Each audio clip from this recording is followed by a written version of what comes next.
Hello everybody, welcome back to my channel if you already follow me. If you don't, then welcome. I've noticed a few new people popping up, so yes, thank you for following me, that's great. This is going to be a video about my experience on the TV show Glow Up, which is on the BBC, and I have been in the second season of it. Last September, so September 2019, we filmed the second season, and yes, me and 9 other MUAs of varying levels of skill competed in the show. And if you want to catch up, it's on BBCThree, on BBC iPlayer, and then I believe there's going to be a repeat on BBC2 very soon, and then Netflix for international viewers as well. So I'm just going to actually just talk about my experience with all the challenges and how it was and how I found it. And then I will finish the video with just some questions that a lot of people have been asking me. I've tried to group them because a lot of people have been asking very similar sort of style of questions, so I've tried to group them as best I can. So let's dive right in. So the very first challenge was to do the JD Christmas shoot. I arrived very fresh. I had never worked on a model before. That wasn't just my friend asking me to do their mascara. So walking into this challenge, I had no idea what to expect because I've never done it before. And so my lovely male model was my first model ever. So that was scary, definitely. We were given mood boards for silver and gold. As a team, you might have noticed that we all sort of incorporated other colours into our silver accent shoot, and that was because the mood board was covered in blues, purples and pinks and silver. So we all took that as, oh, I guess it can include hints of this, this and that then. That was a little misleading, I guess. So I did my frosted eyebrows. Looking back, obviously there's loads more that I would have done differently. So I ended up in my first face-off chair. The critiques were fair as anything. We didn't get to see a lot of the critiques behind, not behind our backs. It was behind our backs, but not in that way. It was just funny, Val saying like, who wants white eyebrows, and both me and Dom are standing there with white eyebrows like, yeah. So I ended up in my first red chair, along with James. We were a red chair duo for a lot of the season, and yeah, I couldn't have done it without him. The first creative brief was actually identity, so it was really our chance to kind of show who we were as an artist, and I guess that's where I thought I should really just go all in. On arriving actually on set at all, I felt very full of imposter syndrome. I felt like I definitely didn't deserve to be there because I had absolutely no experience. I did feel very much out of my depth the whole time. I imagine quite a lot of other people felt out of their depth as well. When I was in the red chair, it kind of confirmed all of that feeling of just like, yeah, I am the worst, and it just sort of solidified those feelings for me. I remember the nerves that were just coursing through just my entire body, just felt like it was pulsating with just anxiety about to go back into that room and get the critique. And I was just so convinced that that was it. I was like, I shouldn't have been here anyway, I'm such a joke. I just felt so dumb and like embarrassed, and then for them to like it, it was just so overwhelming. That's why it's that really awful gif of me like, yeah, it was real emotion. I just felt like, oh my god, I can't believe it. I couldn't believe that I'd actually been validated. And then it was kind of like, right, I've got to bring it again, hey. So then we go on to episode number 2. So this was the episode where I did well in the real world challenge and also the creative brief. So I was safe in both bits. We were doing the makeup for Henry Holland's SS20 catwalk. My model and James's model were, I think mine arrived with 15 minutes to go and James's arrived with 8 minutes to go. And we just had to put it together. My model was absolutely lovely. She was so charming and so gorgeous and cute, and just, yeah, I was obviously very lucky to have such a lovely person, a very trusting person as well. So that was really good. She put me right at ease, and it was all really good experience because, yeah, in what world would I ever be doing a runway show otherwise, apart from this show? For the creative brief, it was icon, and we had to pick a personal icon that we love. Now, I picked Marilyn Manson because I thought about who has influenced me most in my art and in my life, I guess, through, you know, when you feel things, you tend to look to music to sort of express that emotion and get lost in it. And Marilyn Manson's music has definitely been a constant throughout my life. It's where I escape, I suppose. And I chose a particular music video that I wanted to emulate, which was the video for Tourniquet. In it there's a female-esque figure in it that's almost like a rotting doll, and she's like a ballerina and she's flaking away and it's very dusty and dirty, and I wanted it to kind of be a representation of how through pain and through struggles something beautiful will come out of that. And there's a particular lyric in the song where he says, take your hatred out on me, and I kind of saw his music and listening to it as a way for me to like release any kind of angst or misery that I was feeling as a teenager especially. So that song was really special to me, and I wanted to captivate the essence of Marilyn Manson just being very uncomfortable to look at, and also just I find it beautiful. A lot of other people find it horrible, and I wanted to capture that sort of contrast of opinions in the piece of work that I was doing. So that went really well, which was great. I used a technique I've never used before, and Dom said he could see it in an editorial spread, which was amazing again. So I was really happy with that. So it ended week 2 really, really positive. So week 2, no face-off. I was safe, and I went through and I was like, oh, maybe I'm starting to find my groove. I was wrong. So week 3 was Lion King. I've seen the stage show. I was aware of the splendour of it all, of the drama, like the makeup, the costumes, everything that's so intricate and incredible. The work that goes into that, yeah, I was aware of all of that. So there was a little bit of pressure, obviously, as there is always. Again, something brand new, didn't know how to do. I've never done really face painting on anybody that wasn't a toddler, so I went the wrong way around by starting with the dark colours as opposed to doing what Bernie did, which was starting with the lighter colours, which is why his looked much cleaner than mine did. And my actor was so lovely, again, just like, oh, just so blessed. Yeah, he was so lovely, so chatty, very trusting as well, and made me feel right at ease again. The look, I did sort of the best I thought I could to try and adapt it to my actor's face as opposed to the picture that we had. And yeah, didn't pay off, but that's okay. Ended up in the face-off again. The brief was masquerade, so it was meant to be a mask that was telling more than it showed. And I based mine around the idea with the Scold's Bridle. So a Scold's Bridle was a medieval torture weapon that was basically worn by mostly women, but it was anybody who spoke out of turn in society, and it was an instrument of humiliation, and it was used to basically shut up people who were speaking out. And I feel like it was quite relevant to just generally today's society. It was meant to be to look quite harsh and violent. That's why I used the sharp lines, the scarring. The scarring was also meant to be kind of like, it's not that visible, but it clearly is still inbuilt into society today. Like, it's so insidious, it's so institutionalized that we don't even see it. And I think I wanted it to be quite a powerful, uncomfortable thing to look at. That's why I used the pins. I wanted it to look as if the mask was almost like about to ping off the face, because it was just so delicately held on, and like the person wearing it just wanted to scream out and actually be heard. And it was meant to represent everybody in society who's being shut up. So if you're LGBTQI, if you're black, if you're Latinx, if you're just female, it was a powerful message for me. Whether it translated or not to you, if you didn't like it, that's fine too.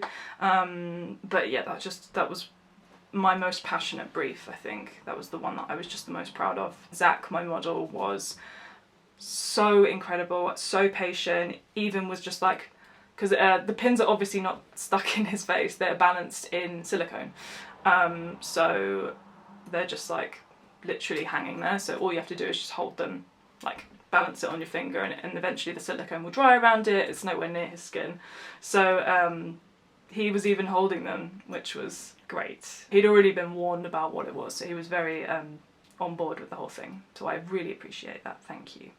Whenever I plan a look, I always plan it on myself, I guess. So when I was drawing it, I was only thinking of it really being on me. So I didn't picture it being on a male model. But actually, with it being on a male model, I think maybe it was better because if it was on a woman, it maybe would have only stood for the struggles of women and not necessarily the spectrum of genders. So it being on a man and me being able to like make his makeup a little bit more ambiguous and feminise certain areas helped with expressing different genders, sexualities and backgrounds. So yes, that was that one. And then I got out. So yes, great. Then we go on to episode 4. So episode 4 is Andrew Gallimore and Attitude magazine. I loved it. It was so much fun. It felt very much like, I guess I'm quite DIY and experimental, and I quite like playing with things that aren't necessarily meant to be makeup. For that to be the challenge, it was so cool. But again, I second guessed myself a lot, and like as you saw, I wiped off my starting point, which actually I'm really glad I did, because it wouldn't have looked as strong as the final image did. I actually did well, which was great. The creative challenge I have to talk about, which I don't want to because it's just not, it didn't go right. So the creative challenge was meant to be club culture. I did struggle with this brief quite a lot. I couldn't really put my finger on a club culture that I necessarily either identified with or I felt that I could create a look that would do it justice. I was very worried that anything I did would look really party shop.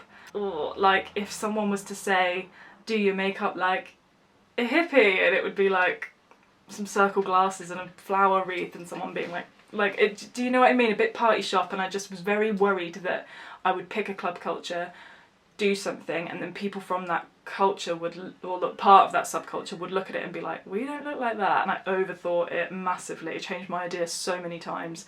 I finally settled on Slimelight because I've always been really interested in cybergoth and cyberpunk culture, and Slimelight is the longest running alternative night in the world, so I just felt that it was a pretty cool choice. However, it didn't go right. So the reason that I've not posted it on my own feed is because as a piece of work, I'm not particularly proud of it, and my lovely model Jason was so nice about it, and yeah, So the inspiration for it, I've actually seen someone comment about this and they're totally right. It was originally inspired by Salvia because I wanted to give the cybergoth and Slimelight look a bit of like a future focus, so I wanted it to look as if the tubes were obviously integrated with the skin and it was all very like cyborgy. And yeah, originally when I was giving my spiel to the judges about what had inspired this look, I was talking about Salvia doing the Rick Owens shows. I mean, obviously big fan of Salvia outside of the Rick Owens show, and I know there's been some controversy around that because he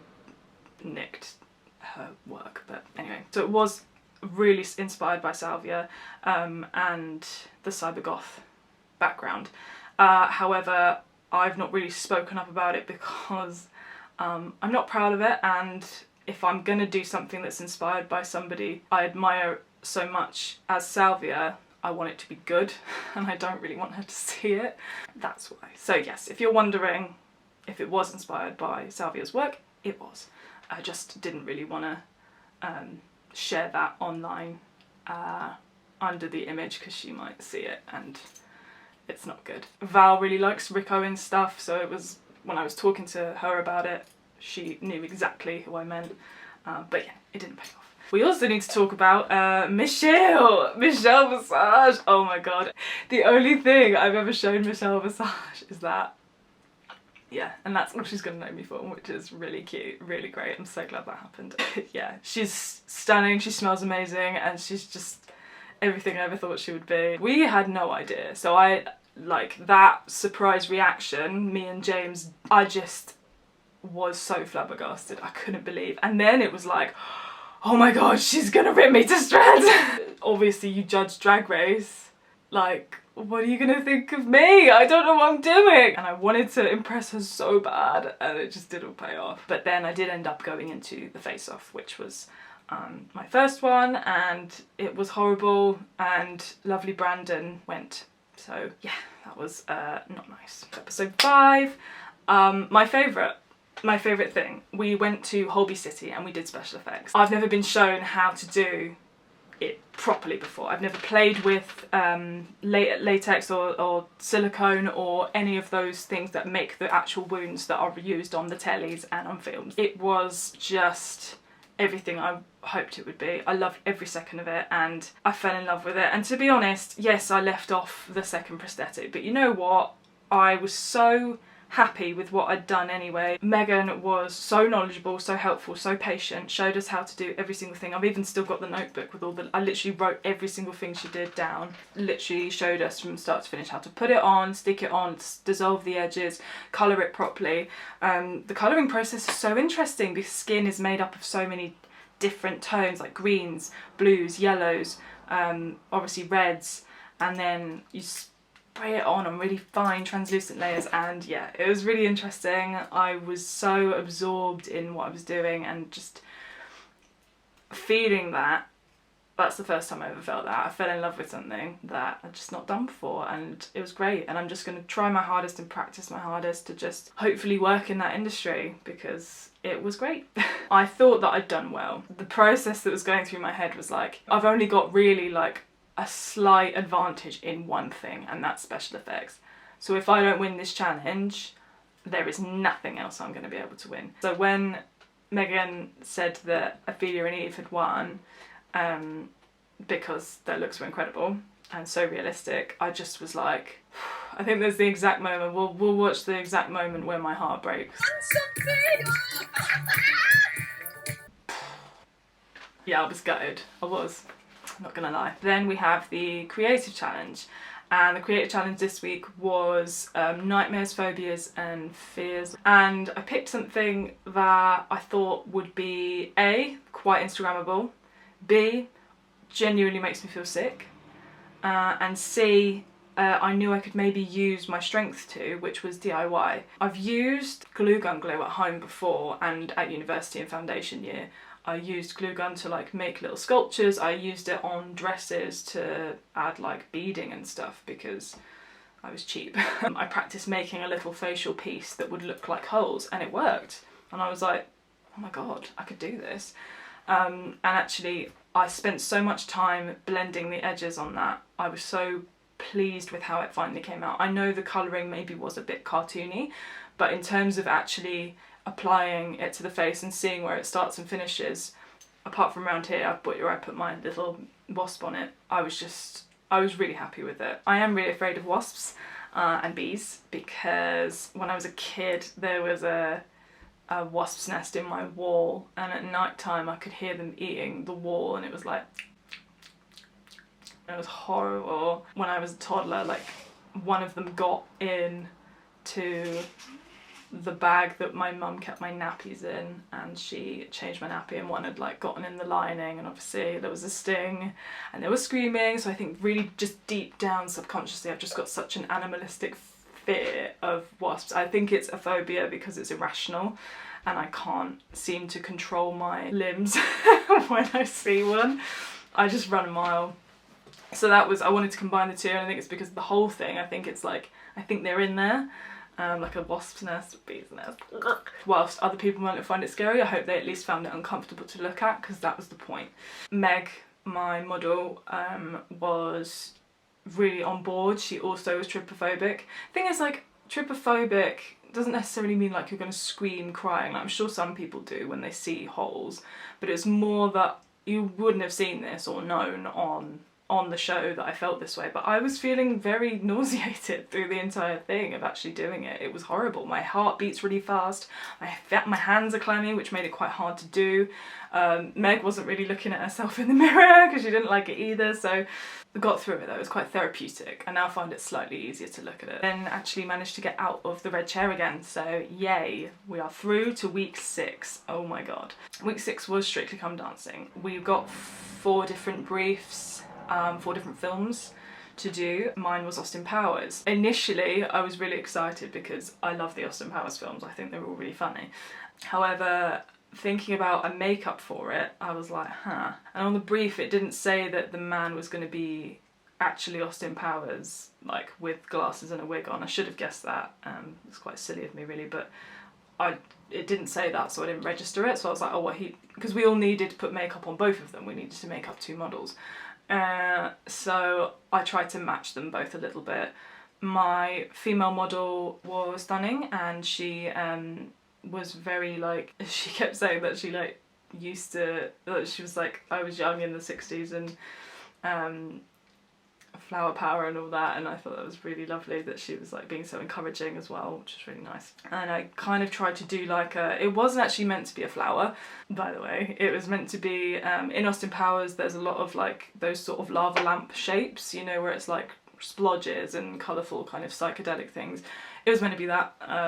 We actually watched the episode of Strictly Come Dancing afterwards, and seeing what they did for the Austin Powers one, the man had no makeup on and the woman had literally just some silver eyeshadow and a flick, and I just thought if I'd have actually done that I would probably have been torn to shreds. Yeah, Eve smashed it obviously, Ophelia smashed it, James would have smashed it had he finished, because he knows how to do body paint and paint animals spot on, so it was a long old day, that one. The creative challenge was actually superheroes. I had a little bit of trouble with this brief as well, because I don't like superhero films. I think they're just all really white, macho, hetero nonsense. But I tried. So I wanted to do something that was maybe showing a different side of things that I can do, and I wanted to show something else. So I wanted to show that I can maybe do symmetry, that I can do like finer details and stuff, and do something a bit more colourful as well. The brief was to create a superhero with a name and a backstory, and that's what I did. Her name was Virago, which is Latin for female warrior, and she is an ancient sea-dwelling spirit who has been watching Earth for centuries and has come up to the surface to finally bestow her wisdom upon us and protect the rights of all women everywhere with the powers of telekinesis and mind manipulation. That was my pitch. Yeah, it didn't go down that well, but that's fine. It's really something I struggled with anyway, so I had a feeling that I was going to be in the bottom because I did find it really hard. But at least I did something different, I guess. And I like that I literally went on the BBC and painted a vagina on someone's face. I did say it to the judges in my little spiel about the look, but it was cut. I think it's important, so I'm going to talk about it again. I realised that I've used a uterus as a symbol of female strength. I'm aware that not all women are born with female reproductive organs. The reason I used the uterus was because we all are born that way. Like, we are made in one and we are born that way. So it's still a symbol of strength to me, and that was what the message was behind that. And I really hope that that didn't offend anybody, because trans women are women. Ended up in the red chair again, and then ended up in the face-off. Me and Eve both did, and we both got through. The goop of the season, oh my god. We were stood there for maybe an hour and 45-50 minutes.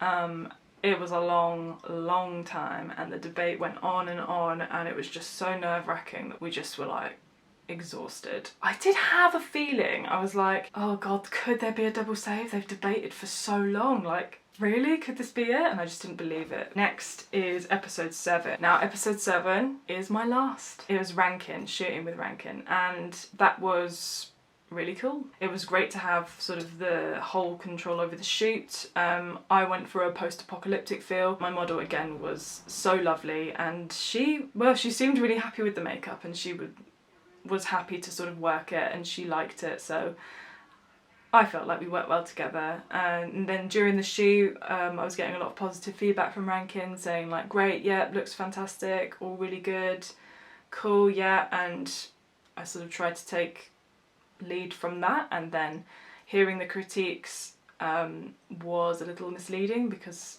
if I'd have known it was going badly I probably would have changed up the makeup. So then that was done, it was in the red chair.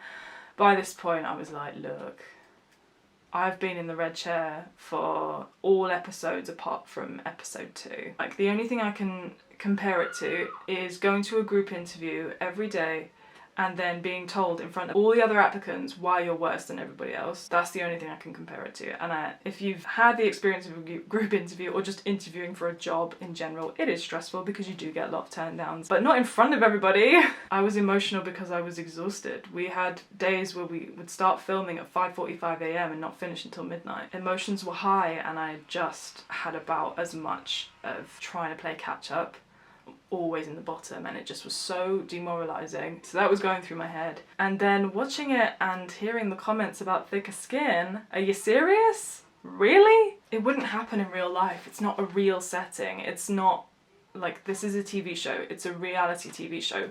It is high pressure and high emotions and long days and no family or friends, no phones. Of course you're gonna get higher emotions than you would if you were in the real world. And also, that's just not how makeup jobs work. And I have a very thick skin. Hannah, your silver brow wasn't executed very well, I'm afraid. You didn't actually fulfill the brief. Looks like chewed up bubblegum on her face with some straws stuck in.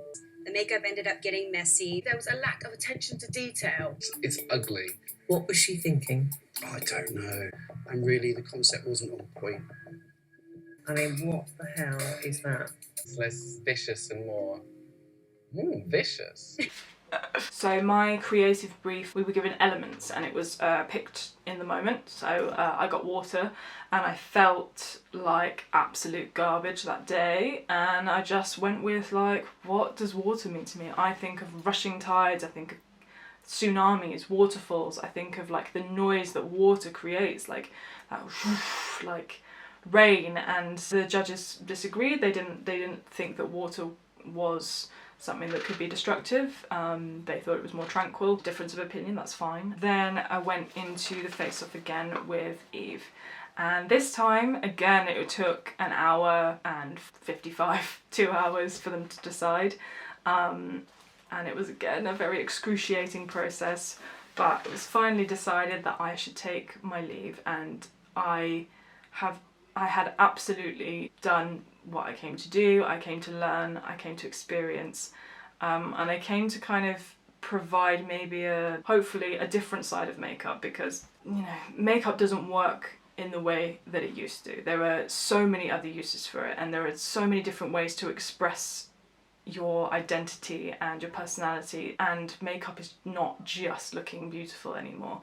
It can be if you want it to be, and that's absolutely fine, but there's just, you know, society doesn't work like that anymore. Gender doesn't work like that. You know, sexuality, it's just all so much more fluid, and I just wanted to hopefully provide a little bit of a difference, because that's what I enjoy doing. Hopefully you enjoyed watching that. If you didn't, that's also totally fine. So that's my my story, I guess. So now I've actually got some questions that people have been asking me. As I said earlier, I've grouped them as best I can because people kind of ask similar things, and I just wanted to cover most of the stuff. So I'm going to start off with stuff about home life and living together. So the first question that somebody has asked is, what was it like living together? It was lovely. It was really great. I did find it really difficult because I've never lived with more than 2 people. I'm an only child, so I've lived with my parents, and I live with 2 friends, and I've lived with partners as well. So having that many people in a house was a lot, I think, for me. I'm quite introverted. Yeah, I did find it tricky, but like, there's a lot of personalities as well, and there's a lot of different skill levels and talents, and it is a competition. So whilst it was tough, it was also lovely, and I've gained a bunch of friends who have similar interests to me and have all experienced something together, something very traumatic. So that was great. And then someone's asked also, how did you feel when Kez left? She really did go through it. It wasn't a snap decision, and it's definitely not me you should be listening to about this issue. It's, go on her page, she explains it really well, and she explains a lot of like the emotions that she was feeling at the time. But I know that me and other members of the cast all had chats with her about it, about the anxiety she was feeling and the stress she was feeling, and how it just wasn't, it's supposed to be fun, and if it gets too much, like, what's the point? So it was actually just causing her more harm than good. So obviously really sad, but also happy for her that she came to a resolution that brought her more peace, basically. And then I'm going to talk about to do with challenges. So someone has asked, what was my favourite challenge? Well, you can probably guess that it was the Hobby City one, because I learned so much valuable stuff that I hope to take into a career. I loved it, every second of it. It was amazing. And also Hobby City is hilarious because everything's obviously a prop and a set, so signs for things aren't necessarily real, the computers aren't real, the light switches aren't real, and we were like trying to find the toilet. We're like, is this sign for the real toilet or for the prop toilet? Like, even though I didn't do that well, I still enjoyed every second of it. And Megan, as I said, was great, and also said that it was applied well, it was just the colouring that was off. So for her to say that is really, really good, and I felt really good about it. And then someone said, what was the worst challenge? Strictly Come Dancing, because Strictly Come Dancing is clearly not my area, I suppose. I don't think that I'm right for that job, put it that way. I didn't really blend with it, and then again the challenge that came with it, I found that really hard. So just that whole week I didn't really feel like I knew what was going on. What was the face-off like? Face-off was the waiting for the critique for your creative brief, I thought was much more stressful than doing the actual face-off, because it's all this not knowing, and I much prefer to know whether I really am buggered it up or if I'm going to be fine. So like, even if you're going into the face-off, you're going to go in and do your best in the moment, and it's sort of just up to the judges and fate at that point. But it's horrible because you are potentially sending home somebody that we all respected each other as artists, so it's not nice to feel like you're sending someone home. And then equally, you obviously could be sent home yourself, so it's also that feeling of like, oh, am I ready for this? Am I ready for what they're about to say? I wouldn't recommend it. Then I've got questions about the judges and about judging in general. So somebody has asked, was there anything that surprised you in the final edits? Yes, absolutely. I was just really humbled and touched and grateful when the judges would say to another judge about how capable I was with prosthetics, and I really, really appreciate that, because that is something that I have taught myself, and I feel like them bigging me up really did. Watching it back, I was like, so like, oh my god, Dom said I was actually really capable of something, of like doing the thing that I love, and I really, really appreciated that. And then obviously the comment about thicker skin was not, I was surprised at. I was like, okay. Someone has asked who was my favourite guest judge or opportunity that we got to get. I mean, I've got to say Michelle Visage, haven't I? Because I think she's amazing, even though she gave me the shock of my life. And then the best opportunity I thought was, I would say Hobby City again, but I'm gonna switchy and say Attitude magazine, because it was published and it was my only piece of work that's ever been published, and I'm so excited. Yeah, so that was a really good opportunity, because I'm going to have it physically in a little magazine. Someone has asked what Val and Dom and Stacy are like in real life, and how much did we kind of get to talk to them. We couldn't really talk to them on set, because if you imagine, like, they're judging us, so we can't be seen to be swaying their opinion anyway, and if we get chatting and we try and like bamboozle them, I don't know what we would do. You know, it could sway opinion, so they had to keep kind of their distance from us. But since the show, they've both contacted me and the other cast members, which has been lovely. Yeah, so they were extremely fair with their criticisms. Whatever was edited in, there was a lot more that was said, so it wasn't just what you see on the actual show. And they gave really valuable feedback. There was a lot of times where they actually, during the feedback, they give you info and advice how to actually do it better. And that was really useful, because again, I am winging it, so that was really, really good. Stacey's lovely, she's charming, and she's so hardworking. Like, she literally is on 24/7. How she manages, she must be exhausted, and she doesn't look it. She always looks fresh. Yeah, Stacey's lovely. My last area is just personal. Did you ever get artist block? Yeah, for sure, all the time, especially towards the end, because creativity comes from feeling yourself, and towards the end of the whole filming process in general, I was just feeling very spent, if you will. I just didn't have anything left, so I found it really hard to connect with the superhero brief, with the elements brief. I just felt like there was nothing else in me. I was really struggling to pull anything out. So yeah, I did have artist block, but by that point, even the club cultures one I struggled with. So there was definitely points when I didn't know what to do. Any looks that I would change? Yeah, the cyborg one. I should have just sacked off the tubes, but I just was too deep in, and I was really worried that the cybergoth community were going to look at it and be like, that is, no, incorrect. Like Dom said, he said you could just paint the tubes on, and I've redone it, so if you look at my page if you want to, there is a redo of that look where I've just used paints. I've not used any 3D elements to it, so I'm much happier with that. So I would change that one for sure. But all the other ones I'm fine with. Even the water one, to be honest. And the last question is, was it worth it? Wow, yes, of course it was worth it. I have learnt so much. If you look at my work from not a week ago, if you look at my work from a year ago and compare it to where I am now, that improvement, whether you like it or not, you can see that it's just, even if you hate the idea, it's still a better application process than it was. It's just, I'm in a much better place because I know more and I've experienced more and I've met people who can help me and give me advice. And I mean, obviously lockdown has put a lot on hold, so I've not been able to obviously assist with anybody or do anything like that, but still it was absolutely worth it. And you know, you can heal yourself after you've been hurt, but take the risk, do new things. And that is it, guys and girls and everybody in between. It's been a joy to relive all of this and relay all of this info. Thank you so much for watching. The finals are Thursday the 2nd of July. It's actually happening. Glow Up Season 2 is coming to an end. It's going to be replayed on BBC2, don't forget, and it will be going international on Netflix, so just hold tight, sit tight guys, it's coming. But I gotta say, being able to watch the finale without cringing, because I'm not in it, is it's going to be a bit of a relief. And I can't wait to see what they do, because these are 3 people who are so strong. Like, they're going to create something that is absolutely incredible, and they're going to just be too impressive, to be honest. All the lovely comments, I would say that it's been a majority of just people being like so nice, and I'm so humbled and honoured. Honestly, I'm so grateful and I'm so sincere, like literally thank you. It's very humbling, and I'm just very touched, because I did not expect the response that's been given, so yes. So follow my Instagram channel, because that's where my most up-to-date looks will be coming through, and I've got a YouTube channel as well, which is Empty Alien, but I'll put all the links and all the things in the comments and everything else as well, and all of my fellow contestants in there, because they just deserve so much love. And